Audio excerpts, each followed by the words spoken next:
Hello, everyone, and welcome to the 48th episode of Don't Forget the Popcorn. Barbenheimer was the surprise event of the year, and I, just like everyone else, was excited for it. I did the double feature, doing Oppenheimer and IMAX, then shooting right over to Barbie right after. I will say, it was the most fun I've had at the movies in a long time.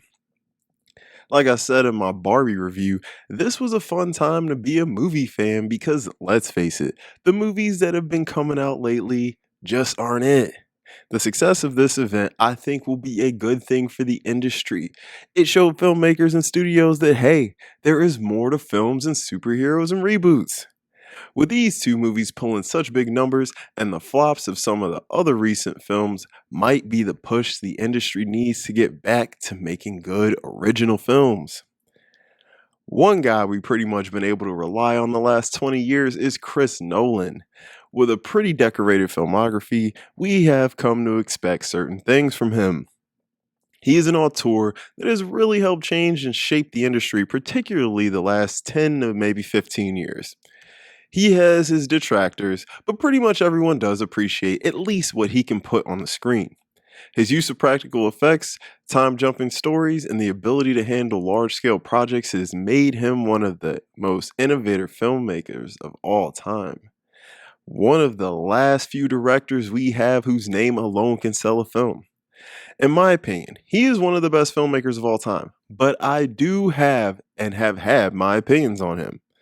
I've had plenty of issues with some of his films and his techniques.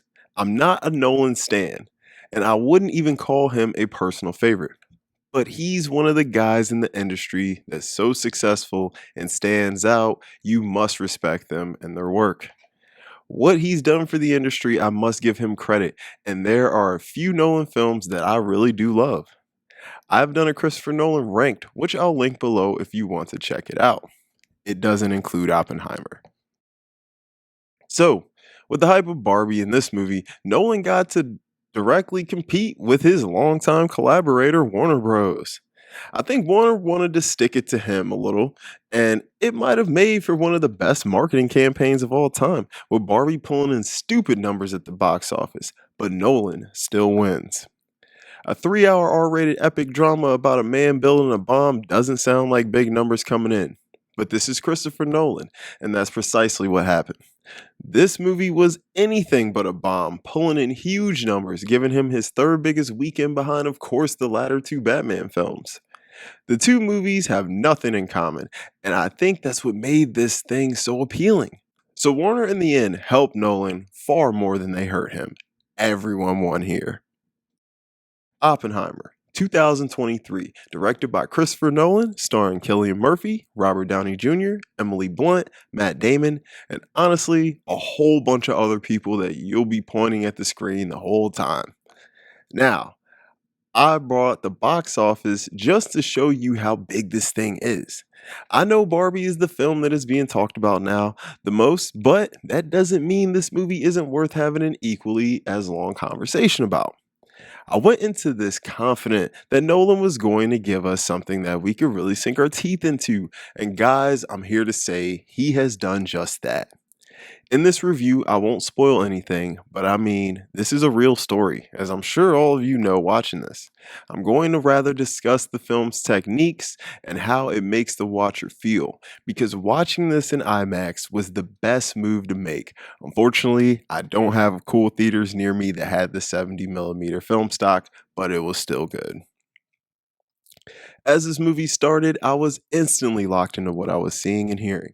I realized that this wasn't going to be like other Nolan films, and it got me really excited. It was also great seeing Nolan finally give Cillian Murphy that big role that I know he's been dreaming about from him. This project is ambitious and risk taking. It's a departure from the action packed, crazy narrative and stories and focuses on something I felt Nolan lacked through the years a compelling character. Now, having said that, this is still Nolan, and you know he had to play with the timeline of which he tells the story. But here it works perfectly. This movie is pretty much the story of Oppenheimer's life represented into three parts his life before and during the recruitment, the assembling of the team and the creation of the bomb, and the aftermath that followed. This is an intimate story of a man who is a genius, but he is just like the rest of us, human, and what comes with being human. We learn he was a flawed individual just like the rest of us, as well as someone who possesses many great traits and characteristics. On the big IMAX screen with the sound, it really engages you as you really see these actors on full display, as you can see the emotions in their eyes, as Nolan has many close up of these characters' faces. You can see every detail in their face as Nolan aged them over throughout the film, which makes you feel like you've lived through the years with these characters, dealing with their stresses and setbacks as you see how the world can treat them. I will tell you guys this film is dialogue heavy and really a courtroom drama. Remember, this is a film about the man, not the bomb. So you will be listening to a lot of conversations, but don't let that scare you away. This is still Nolan, and these scenes are intense and play like action scenes, with an intense score, dialed in close up of the characters, and brilliant acting that can be felt as you see what unfolds in this film. Getting to know Oppie in this was quite engaging, and he ignited a lot of emotions in me. The visceral feelings I was getting watching this really made the time go by on this 3 hour journey. It paces rather quickly with a lot happening, which could actually be a problem for the average film watcher. Still, this is easily Nolan's most mature script and easiest to follow. He gives this man the respect he deserved and wrote this with an open heart and mind and let the extensive and detailed research he did on this man shine all throughout. This movie is a departure from mainstream movies we've gotten lately. It's almost mind blowing that in 2023, a movie of this caliber is one of the highest grossing and best reviewed of the year. When's the last time we've had a big courtroom drama? I can't even remember. Nolan reminds us the beauty of practical effects, a great script, and great acting, something we value far more back in the day, and I love him for staying true to his roots and not selling out. Biopics are some of my favorite movies. Typically, the best ones tend to be about musicians, but we get one here that isn't about a cool, super celebrity that is a beloved figure. We have one here that is about a regular guy who is just smarter than your average person. A biopic about someone who wasn't loved by everyone, a divisive man who was put under a lot of scrutiny for the things he did. A man who struggled with his own moral compass as he works and fights for something he believed was right. This movie will make your mind go back and forth on the morality of the decisions that were being made during one of the most epic events in human history. That's the fun in it. It doesn't tell you how to feel, just provides information. I'm sure many people see Oppie as a hero, but I'm sure he had just as many detractors. Despite what you think of him as a person, I think we can all agree Killian Murphy is absolutely brilliant playing this man. Now, I am familiar with Oppie as a guy, and I would say I do like learning about World War II, but I learned a lot of things watching this film that I didn't know.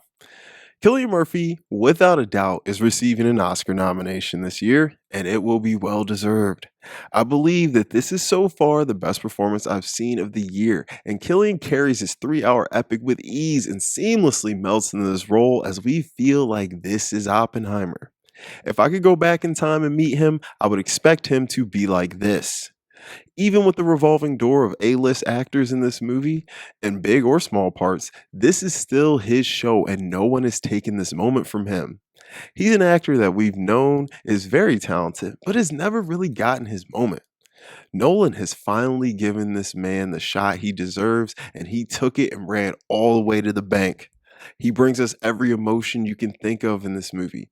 He emotes on cue, and honestly, even if you think he was a villain, Killian is going to make you empathize with him in this performance. All the acting in this is A1, from my girl Emily Blunt to Iron Man himself, Robert Downey Jr. He really breaks away from the Marvel image and reminds us of who he was before he got into that trouble. He is one of the best actors of his time, and he shows us right here in this movie. I'm sure he'll be getting a Best Supporting Actor for this. It was really nice seeing Josh Hartnett have a nice significant role in this too. The filmmaking genius in this movie is the real reason he sets himself apart from the rest. This movie is gorgeous with some of the best cinematography I've seen all year. The use of practical effects and the way that lighting plays on this film is a feast for the eyes, man. Seeing this in IMAX on the giant screen and hearing the score by Ludwig Göransson on those loudspeakers makes this more of an experience than anything else. It's almost like you're just going on this journey with Oppie instead of watching him. I was submersed in this film and I was locked in the entire time. I promise you, even though Hans Z didn't make the score, Ludwig brings it 100% with this one, as you hear this score played over through the entire movie for the most part. Speaking of the practical effects, I know everyone's concern is, are we seeing a bomb drop? Just know this, with the content of this movie and how it plays out, it really doesn't matter whether we see a bomb drop or not. Having said that, I'm not going to give it away, but Nolan isn't going to disappoint you guys. Of course, no movie goes without its issues. I think there were a few unnecessary scenes in the film. I think we got too much of certain characters and not enough of others. Luckily, we do spend the whole time with Oppie, but we could have done without some of the interactions he had and replaced them with more that would have told us who he is as a person a little bit better. Some characters were not fleshed out enough that play a significant role in his life. As much as we learned about him, it still left me wanting to know a little bit more about him as a guy. In this runtime, it is kind of crazy that the movie paces so quickly. It does move fast, and I gotta say, it didn't feel like 3 hours. And by the end, although I was very satisfied, I felt we could have slowed it down and locked in more on certain scenes and scenarios. Like, I still have so many questions just about him and his wife and their relationship dynamic, because it is a focus in the movie, but I wonder so many things about them because we didn't sit with them together enough, in my opinion. Having said that, I do think this is Nolan's best screenplay in years, and I respect him so much for taking on such an ambitious project, and I respect him even more for actually pulling it off. Oppenheimer is a great odd blockbuster for the summer, and I had a great time with it. I could recommend this movie to almost anyone, but especially drama fans and history buffs. I'm very excited to watch this again and further explore the techniques on display here. This movie hopefully opens the door to more big budget films like this, and we go back to diversifying the releases. So, overall, I'm going to give Oppenheimer a soft 9 out of 10. Guys, thank you so much for watching my Oppenheimer review. Let me know if there is something you want me to review. Make sure you like and subscribe, it really helped me out. I will be back next week. And don't forget the popcorn.